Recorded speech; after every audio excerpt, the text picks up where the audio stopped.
Alright, I'd like to show you an ace production that I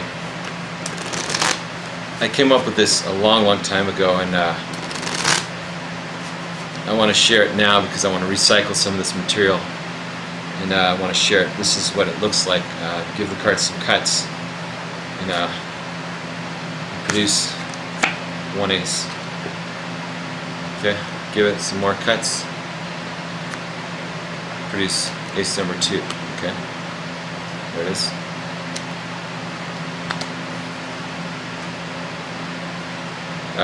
Ace number 3. Nope, it's not there. It's not there. I'll show you it's not on the top. Okay. Let's give the cards a snap, and we can produce another ace. It's fine there, huh?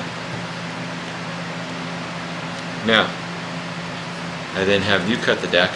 Okay, you cut the deck. And watch what happens. Flies through the air, lands right over here. Now this is a cool idea. The camera's not going to show the misdirection, but I'm going to show you, I'm going to teach you how to do this. It's very simple, very strong. You start off, you have 2 aces on top, okay, 3 aces on top, 1 ace is reversed on the bottom here. Okay, all you have to do is start off with the aces. You can have them palmed, or you can have them underneath the box, which is really good to start with. You can have them legitimately shuffle the deck. They do whatever they want to do. They hand the deck back to you. Now when you put the box on, you add the aces back on, okay, because you're showing the box is empty. Okay, there's a reason for the box. So you can use the box as a stand. In expert card technique, you could also use, which I prefer to use, is a matchbook, and you use the matchbook. It's called matchbook easel. You can look that up in expert card technique. Okay, and then what you do is you have the 4 aces. After they shuffle the deck, you've got the 4 aces on the top, and then all you have to do is double cut one to the bottom as you make some cuts, and then as you dribble the cards, what you do is you do a Chris twist, half pass on that bottom ace as you turn over. So you got an ace there, right? You're going to make some cuts here. You make some false cuts. You want to be careful not to flash that bottom card, so I would do an in the hands cuts is safer. You do any kind of spin out you want. I'll use a Benzeus spin out, which is like a slip cut here, and you're going to jet your hands forward. So you do the Benzeus. Okay, that's Benzeus production for the first one. Then I would use the match book as an easel, but I'm using the box as an easel. That's where I got the idea, and I'm setting it off to my left. Now this is really strong. Usually I'll set it way over here, like off to the left, but I'm going to put it here just for the video's sake. When you have this bent like so, this becomes a stand, okay, but you'll see why. You're then going to do the Pied Fortin ace production. You have this ace on the bottom secretly, right? You reverse there. You get a thumb break. The way you get the thumb break is you use the pinky of this hand to go like this. See, from the back here, you'll in jog, and you'll automatically get the thumb break here.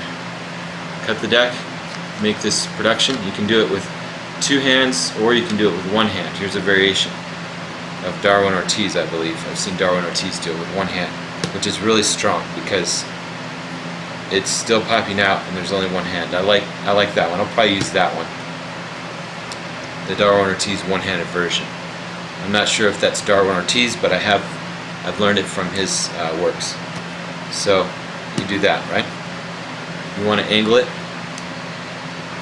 You angle it just like so. Okay. Now you put this here. Now what you're going to do is very clever. You're going to use Ernest Erich's claptrap, okay? And what you've got here is you want to keep the aces on top, so when you make that cut, you would just undo the cut, okay? We'll back it up for people that got confused. You have the aces on top, 2 aces here, right? This ace is on the bottom. You make the Pied Fortin ace production, okay? Whether you do it with 2 hands or 1 hand, it's up to you. I'll leave that up to you. But let's say you did it with 1 hand. There's your aces on top, so you want to keep your top stock afterwards. So after you do the production, right, which is going to be like this, you want to let air kind of pop that out. Then you want to spread, and you want to put these on bottom. Okay, now you're in position to do part of Ernest Erich's claptrap. You're going to get a double lift break. You're going to undercut half, turn that over, okay? Steal it off with about this much of the card in jog. Okay, that's of the double. You're not going to see it because your hand is in a biddle grip, okay? Turn this over as you say, look, there's no ace there, no ace there. Now, you come here and you turn this over like this as you square this side of the double. So what's going to happen is you're going to have the double, we'll back it up, the double will be stolen off like that. Okay, so it's right here. This is covered on your hand. Flip this over as you say, look, there's no ace there. Set this here. Now you have this slightly in-jogged, the double lift, right? Your hand is covering that. So when you turn your hand like this, you're going to square the pip side here with your left. So what that does is it juts this out just a little bit, okay, your double. Now they're not going to see it because it's from back here, right? As you riffle up the deck and you show the top card. So look, no ace. Now there's different ways to do this. You can do the clap trap, or you can snap your finger. If you snap your finger, it will pop it out. You can even pop it out all the way using flicking motion.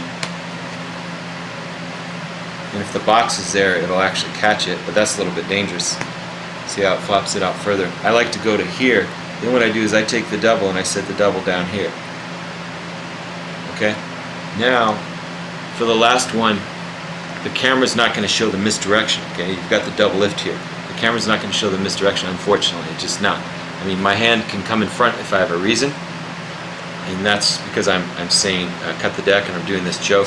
Then I'm going to make some type of multiple cut to get their attention here, right? As I say, look, I'm going to do a really simple cut. Okay, maybe it's not simple, it's more difficult. I'm going to go, look, I'll cut.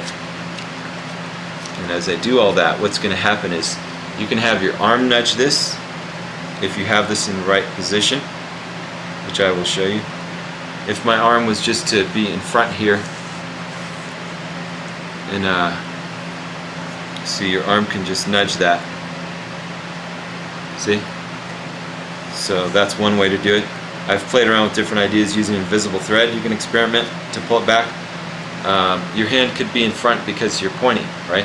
Your hand is open, you're pointing, look, there's the last ace, and then you can do some type of spin without showing the face, right?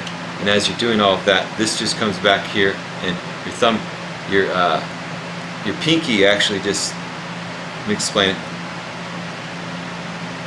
Your pinky actually just nudges it. And what I usually do is I'll use an ace like this, okay? And so they won't see anything. They'll only see three. And then as you misdirect with the cuts, as you come forward, the pinky's just gonna, or the arm's just gonna nudge that. Okay?